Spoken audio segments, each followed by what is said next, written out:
Friends, இன்னைக்கு வீடியோவில் 4 வகையான பிரியாணி ரெசிபி தான் சொல்ல போகிறேன். என்னோட சேனலில் நிறைய பிரியாணி நான் போட்டிருக்கேன். அதோட கலெக்ஷன்ஸ் போடலாம் சொல்லி தான் ஒரு 4 பிரியாணி டைப் சொல்கிறேன். இது வந்து ரெஸ்டாரண்ட் ஸ்டைல் தம் பிரியாணி. ஃபஸ்ட்டு ஒரு பவுலில் இந்த மாதிரி பாஸ்மதி ரைஸ் ஒரு அரை மணி நேரம் ஊற வச்சுட்டு அதுக்கப்புறமா அதில் பட்டை, லவங்கம், ஏலக்காயெல்லாம் போட்டு ஒரு 10 நிமிஷம் நல்லா வேக வச்சு எடுத்துக்கலாம்.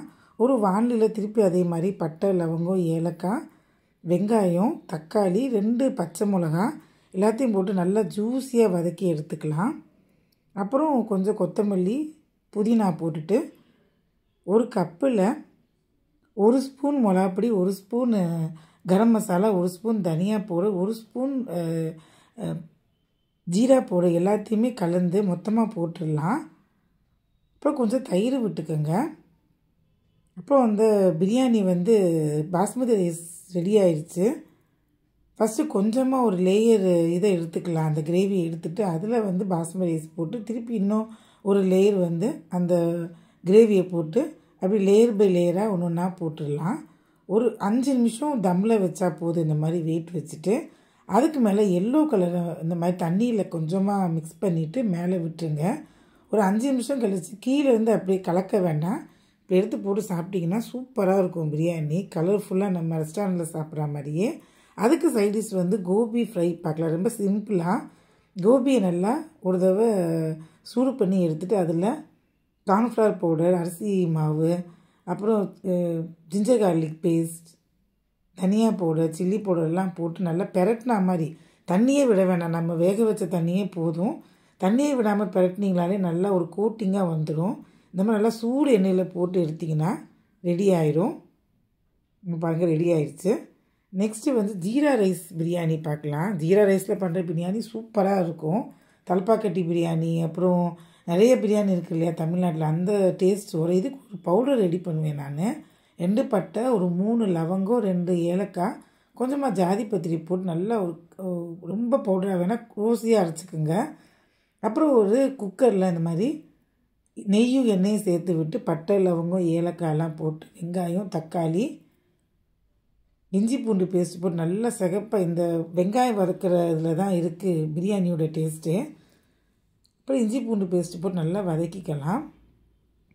உப்பு போட்டுக்கோங்க, சீக்கிரமாக வெந்துடும். அப்புறமா புதினா, கொத்தமல்லியெல்லாம் போட்டு நல்லா வெந்ததுக்கப்புறம் கொஞ்சமாக சில்லி பவுடர், அப்புறம் நம்ம அரைச்சி வச்சுருக்க பவுடர், கொஞ்சம் தயிர் எல்லாமே போட்டு நல்லா கலந்துக்கலாம். அப்போ நம்ம ஊற வச்சுருக்க ஜீரா ரைஸ் ரொம்ப டேஸ்ட் நல்லாயிருக்கும். இதே மாதிரி பண்ணி பாருங்கள். ஜீரா ரைஸ் போட்டதுக்கப்புறம் ஒரு 10 நிமிஷம் நல்லா அந்த மசாலாவோடு சேர்த்து கிண்டணும். அதுதான் பிரியாணிக்கு டேஸ்ட்டு. அதுக்கப்புறம் எவ்வளோ ஒரு கப்பு ரைஸ்க்கு 1.5 கப்பு தண்ணி விட்டுட்டு மேலே கொஞ்சமாக லெமன் பிழிஞ்சு விட்டு எடுத்திங்கன்னா இது ரெடி ஆயிடும் பிரியாணி. மீன்வேல் நம்ம இந்த பக்கம் ஃப்ரெஞ்சு ஃப்ரைஸ் பார்க்கலாம். உருளைக்கிழங்குல இந்த மாதிரி உருளைக்கிழங்கு நீட்டமாக கட் பண்ணிக்கிங்க. ஒரு வானிலையில் நிறைய எண்ணெய் விட்டுட்டு மேலே அப்படியே போட்டுட்டு அதுக்கு மேலே சில்லி பவுடர், தனியா பவுடர், கரம் மசாலா பவுடரை போட்டு மேலே கொஞ்சமாக அப்போ அங்கங்கே எல்லாமே ஸ்ப்ரெட் ஆகிற மாதிரி கார்ன்ஃப்ளவர் மட்டும் போட்டு விடுங்க. போட்டு இப்போ கிண்டவே வேண்டாம், அப்படியே மூடி வச்சுருங்க. ஒரு 10 நிமிஷம் கழித்து அதை கிண்டி விடலாம். அதுக்கு நடுவில் பார்த்திங்கன்னா நம்ம பண்ண அந்த ஜீரா ரைஸ் பிரியாணி சூப்பராக ரெடி ஆயிடுச்சு. வாசனையே பார்த்திங்கன்னா 4 வீட்டுக்கு இது மணக்கும். அந்த மாதிரி இருக்கும் அந்த பிரியாணி. ட்ரை பண்ணி பாருங்கள். ஒரு 10 நிமிஷம் கழித்து ஜஸ்ட் லைட்டாக அப்படி புரட்டி மட்டும் விடுங்க. கொஞ்சமாக சில்லி பவுடர் சேர்த்துக்கலாம். அந்த சமயத்தில் எண்ணெய் ஊற்றிட்டு திருப்பி ஒரு 5 நிமிஷம் மூடி வச்சுட்டு ஜஸ்ட் இப்படி கிண்டி எடுத்திங்கன்னா மொறுன்னு ஃப்ரெஞ்சு ஃப்ரைஸ் ரெடி ஆயிரும். இங்கே பாருங்கள், நம்ம பண்ண ஜீரா ரைஸ், அப்புறம் அந்த உருளைக்கிழங்கு ஃப்ரெஞ்சு ஃப்ரைஸ், ரைத்தா எல்லாமே ரெடி. இதே மாதிரி பண்ணி பாருங்கள். பிரியாணி என்ன கேட்டால் பிரியாணி பண்ணுறதுக்கு பாஸ்மதி ரைஸை விட இதுதான் சூப்பராக இருக்குன்னு சொல்லுவேன் நான். ஜீரா ரைஸ் தான், ட்ரை பண்ணி பாருங்கள். நெக்ஸ்ட்டு பட்டர் பீன்ஸில் ஒரு பிரியாணி. இது நான் போட்ட ரொம்ப பழைய வீடியோ. பட்டர் பீன்ஸை நைட்டெல்லாம் நல்லா ஊற வச்சு எடுத்துக்கலாம். எல்லாமே நான் ஏற்கனவே சொன்ன மாதிரியே தான். ஒரு வானிலையில் இந்த மாதிரி லவங்கம், பட்டை, ஏலக்காயெல்லாம் போட்டுட்டு கொஞ்சமாக ஸ்டார் மூக்கு போட்டுக்கோங்க. ஸ்டார் மூக்கு, அப்போ ஜாதி பத்திரிக்கு சொல்லும். கொஞ்சமாக ஒரே ஒரு லேயர் ஜாதி பத்திரி போட்டுக்கிட்டிங்கன்னா டேஸ்ட்டு சூப்பராக இருக்கும். வதக்கிட்டு அதே மாதிரி தக்காளி, இஞ்சி பூண்டு பேஸ்ட்டு, புதினா, கொத்தமல்லி எல்லாம் போட்டு நல்லா வதக்கிட்டு தக்காளியும் போட்டுங்க. ஜூஸி ஆனதுக்கப்புறம் கொஞ்சமாக மிளகா பொடி, தனியா பொடி, கரம் மசாலா பவுடர், கொஞ்சமாக இதில் வந்து நான் பிரியாணி மசாலாவும் போட்டிருப்பேன். வேணா போட்டுக்கலாம், நீங்கள் 1 ஸ்பூன் போட்டுங்க, டேஸ்ட் நல்லாயிருக்கும். அந்த சமயத்தில் கரம் மசாலாவை கொஞ்சம் குறைச்சிக்குங்க, அவ்வளோதான். தயிர் ஊற்றிக்கங்க. நல்லா ஜூஸியாக ஆனதுக்கப்புறம் எண்ணெய் பிரிஞ்சு வரும். இந்த வதக்கிறதா ரொம்பவே முக்கியம். அந்த சமயத்தில் நம்ம ஊற வச்சுருக்கல அந்த பீன்ஸ், அதை வந்து வேக வைக்க வேணாம், ஜஸ்ட்டு ஊற வச்சு ஓவர் நைட்டு பண்ணாலே போதும். அதையும் போட்டு அப்போ ஊற வச்சுருக்கிற ஜீரா ரைஸையும் போட்டு நல்லா வதக்கிட்டு அதுக்கப்புறம் 1 கப்புக்கு 1.5 கப் தண்ணி ஊற்றி வைங்க. ஒரு 2 விசில் வச்சா போதும். சூப்பரான பட்டர் பீன்ஸ் பிரியாணி ரெடி ஆயிடுச்சு. அதுக்கு சைடிஷ் பார்க்கலாம். ஆலு ஃப்ரை. நம்ம பேபி பொட்டேட்டோவை வேக வச்சு தோல் உரித்து எடுத்துக்கலாம். ஒரு வாணலியில் கடுகு, உளுத்தம்பருப்பு, கடலைப்பருப்பு, பெருங்காயெல்லாம் போட்டு தாளிச்சிட்டு இதையும் போட்டு நல்லா வதக்கிடுங்க. உருளைக்கிழங்கையும் பிரியாணி ஆகிட்டுருக்கு, ஆகட்டும். போட்டு நல்லா வதக்கி எடுத்ததுக்கப்புறம் கொஞ்சமாக சில்லி பவுடர், தனியா பவுடர், மஞ்சள் பொடி மட்டும் போட்டால் போதும். வேறு எதுவும் பெருசாக இதுக்கு மசாலாலாம் போடணும்லாம் கிடையாது. உப்பும் போட்டு நல்லா இப்படி புரட்டி விட்டுட்டு ஒரு 5 நிமிஷம் மூடி வச்சுருங்க. நல்லா அந்த மசாலாலாம் சேர்ந்ததுக்கப்புறம் கடைசியாக என்ன பண்ணணும், ஒரு 2 ஸ்பூனு கடலை மாவு, பேசன் இருக்கு இல்லையா, அதை மேலாப்பில் தூவி விடுங்க. தூவிட்டு கிளறக்கூடாது, அப்படியே மூடி வச்சுருங்க. ஒரு 5 நிமிஷம் கழிச்சிட்டக்கப்புறமா கிளறணும். மொறுன்னு கிறிஸ்பியாக சூப்பரான ஆலு ஃப்ரை ரெடி ஆயிடுச்சு. பட்டர் பீன்ஸ் பிரியாணிக்கும் இந்த ஆலு ஃப்ரைக்கும் காம்பினேஷன் சூப்பராக இருக்கும். இங்கே பாருங்கள், பட்டர் பீன்ஸ் பிரியாணி ரெடி ஆயிடுச்சு. பீன்ஸ் பாருங்கள் கரெக்டாக வெந்திருக்கு, பொலன்னு சூப்பராக இருக்குது பாருங்கள். ஸோ இப்போ பிளேட்டிங் பண்ணிடலாமா? இதுவும் நல்லா மொறுன்னு ரெடி ஆயிடுச்சு. ஃபஸ்ட்டு பட்டர் பீன்ஸ் பிரியாணி, அதுக்கு சைடிஷ் வந்து ஆலு ஃப்ரை, கொஞ்சமாக கர்ட் ரைஸ், கொஞ்சமாக ரைத்தா. ஸோ ரெடி ஆயிடுச்சு. என்னோடய வீடியோ டெய்லி பார்க்குறவங்களுக்கு தெரியும், நான் டெய்லி என்னோடய சமையல் வீடியோ போட்டுக்கிட்டு இருக்கேன். ஸோ இந்த மாதிரி தான் பிளேட்டிங் காமிப்பேன் நான். கான்டினென்டல் டிஷ்ஷு, அப்புறம் பேக்கரி ஸ்டைல் எல்லாமே நான் போடுவேன். ப்ளீஸ் சப்ஸ்கிரைப் பண்ணிக்கோங்க என்னோடய சேனலை. நெக்ஸ்ட்டு பார்ட்டு இன்னும் ஒரு 4 பிரியாணி நான் போட போகிறேன். அதுவும் 4 வகையாக இருக்கும். ஸோ சப்ஸ்கிரைப் பண்ணிக்கோங்க. அடுத்த வீடியோவும் பாருங்கள் ப்ளீஸ். லாஸ்ட்டாக கோகோனட் மில்க் பிரியாணி, தேங்காய் பால் பிரியாணி பண்ணலாம். ரொம்பவே டேஸ்ட் நல்லாயிருக்கும். இந்த வீட்டில் லீவு நாளில் பண்ணி சாப்பிடுங்க. இல்லைன்னு சாப்பிட்டக்கப்புறம் நல்லாவே தூக்கம் வரும்.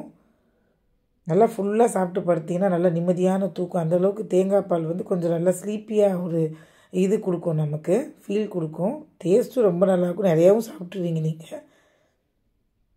ஒரு ஃப்ரை பேன் வச்சுக்கலாம். அதில் பட்டை, லவங்கம், ஏலக்காய், ஜாதிபத்திரி எல்லாம் போட்டு வெங்காயம் போட்டு வதக்கிக்கோங்க. இஞ்சி பூண்டு பேஸ்ட்டு, தக்காளி, எப்போதும் போல் எல்லாத்தையும் நல்லா ஜூஸியாக வதக்கிக்கோங்க. இதுவுமே என்னோடய பழைய வீடியோ தான். அது வீடியோ பார்க்கும்போது எங்களுக்கு தெரிஞ்சிருக்கும். ஸோ தக்காளியும் போட்டு நல்லா வதக்கிக்கோங்க. எப்போ வீடியோவில் வந்து பிரியாணி போட்டாலும் ரெசிபி கேட்டே இருந்தீங்க, அதுதான் கலெக்ஷனாக போட்டிருக்கேன் நான். ஸோ ஒரே இதில் எல்லாத்தையும் பார்த்துடலாமா ஃப்ரெண்ட்ஸ்? ஸோ மொத்தம் ஒரு 8 வகையான பிரியாணி போட போகிறேன். சப்ஸ்கிரைப் பண்ணிக்கோங்க ப்ளீஸ். இஞ்சி பூண்டு பேஸ்ட்டு, மிளகா பொடி, தனியா பொடி, கரம் மசாலா பொடி, பிரியாணி ரைஸு மசாலா எல்லாமே போட்டு கொத்தமல்லி, புதினாவையும் போட்டு நல்லா ஜூஸியாக வதக்குங்க. திருப்பி சொல்கிறேன், இந்த வதக்கிறதும் நெக்ஸ்ட்டு அந்த அரிசியை போட்டு வதக்குறது ரொம்ப இம்பார்ட்டன்ட். 1 கப்பு நீங்கள் ஜீரா ரைஸ் எடுத்திங்கன்னா, இல்லை பாஸ்மதி ரைஸ் எடுத்திங்கன்னா, அதுக்கு 1.5 கப்பு வந்து தண்ணி விடுவோம் இல்லையா, அந்த 1.5 கப்புமே நான் பால் தான், தேங்காய் பால் தான், கெட்டி தேங்காய் பால் தான் விடுவேன். டேஸ்ட் அட்டகாசமாக இருக்கும். பாருங்கள் எப்படி வதக்குறேன் பாருங்கள். ஃபுல்லாக நல்லா அந்த இதோடு சேர்த்து மசாலாவோடு சேர்த்து வதக்கிடுவேன். இங்கே பாருங்கள் 1.5 கப்பு, ஒரு 2 கப்பே நான் விட்டுருக்கேன். 2 கப்பில் தேங்காய் பால் விட்டுருக்கேன். தண்ணின்னும் போது 1.5 கப்பு போட்டு தேங்காய் பால் கொஞ்சம் 2 கப்பே விட்டுக்குங்க. ஸோ நல்லா வதக்கி மூடி வச்சிடலாம். இது ஒரு 2 விசில் போதும். இதுக்கு சைடிஷ் வந்து பாவக்காய் ஃப்ரை பார்க்கலாம் வாங்க.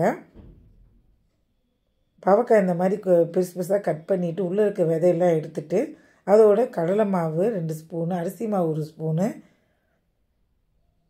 கொஞ்சமாக சில்லி பவுடர், மஞ்சள் பொடி, உப்பு, கொஞ்சமாக சுகர் போட்டுக்கோங்க, நல்லாயிருக்கும். தண்ணி கொஞ்சம் லைட்டாக தெளிச்சிட்டு நல்லா பெரட்டிட்டு வச்சிங்கன்னா ஒரு 5-10 நிமிஷத்தில் அதுவே தண்ணி விட்டுரும். ஸோ நிறைய தண்ணி விடாதீங்க. தெளிச்சிட்டு நல்லா புரட்டி வச்சிங்கன்னா ஒரு 10 நிமிஷம் கழித்து ஏற்றிங்கன்னா நல்லா ஒரு மாதிரி கோட்டிங்காக இருக்கும். அந்த இதெல்லாம் மாவெல்லாம் நல்லா சூடான எண்ணெயில் போட்டு பொரிச்சிங்கன்னா சூப்பராக இருக்கும். இது நிறைய தடவை நான் வீட்டில் செய்வேன். எல்லாருக்கும் தெரியணும், வீடியோ பார்க்குறவங்களுக்கு. பசங்க கேட்டு வாங்கி சாப்பிடுவாங்க. ஸோ இன்றைக்கி 4 வகையான பிரியாணி, 4 வகையான சைடிஷ் பார்த்துருவோமா? வீட்லேயும் செஞ்சிடலாமா எல்லோரும்? சப்ஸ்கிரைப் பண்ணுங்கள், ஃபீட்பேக் சொல்லுங்கள். எதாக இருந்தாலும் ஃபீட்பேக் சொல்லுங்கள். லைக் பண்ணுங்கள், உங்கள் ஃப்ரெண்ட்ஸுக்கெலாம் ஷேர் பண்ணுங்கள் வீடியோவை. நல்லா இந்த மாதிரி பெரட்டிட்டு 10 நிமிஷம் வச்சுருங்க.